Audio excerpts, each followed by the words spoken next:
கடலூர் மாநகராட்சி மேயர் சுந்தரி ராஜா வீட்டில் 10க்கும் மேற்பட்ட வருமான வரித்துறை அதிகாரிகள் சோதனை மேற்கொண்டு வருகின்றனர். இது பற்றிய மேலும் விவரங்களை செய்தியாளர் தேவநாதன் விவரிக்க கேட்கலாம். வணக்கம் தேவநாதன், இந்த திடீர் சோதனைக்கு முக்கிய காரணம் என்ன? தற்போது வரை கிடைத்திருக்கக்கூடிய ஆவணங்கள் மற்றும் முழு விவரம் என்ன? கடலூர் மாநகராட்சியுடைய மேயராக திமுகவை சேர்ந்த சுந்தரி ராஜா செயல்பட்டு வருகிறார். தற்போது பார்த்தோம் அப்படின்னா, நாளை நாடாளுமன்ற தேர்தலுக்கான வாக்குப்பதிவு நடைபெற இருக்கிறது. நேற்று பிரச்சாரம் ஓய்ந்தது முதலே பல்வேறு இடங்களிலும் தேர்தலுக்கு இந்த முறை பணப்பட்டுவாடா செய்யப்படுவதாக தொடர்ந்து புகார்கள் வந்த வண்ணம் உள்ளது.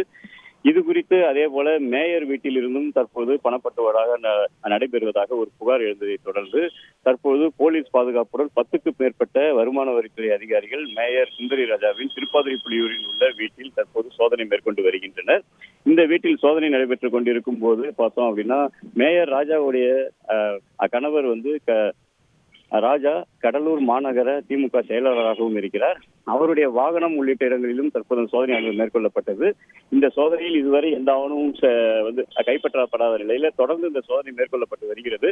சோதனையின் முடிவிலேயே எந்த வகையான ஆவணங்கள் மற்றும் பணம் கைப்பற்றப்பட்டது என்ற விவரம் தெரிய வரும். விரிவான விவரங்களுக்கு நன்றி தேவனா. செய்திகளை உடனுக்குடன் தெரிந்து கொள்ள உடனே சப்ஸ்கிரைப் பண்ணுங்க.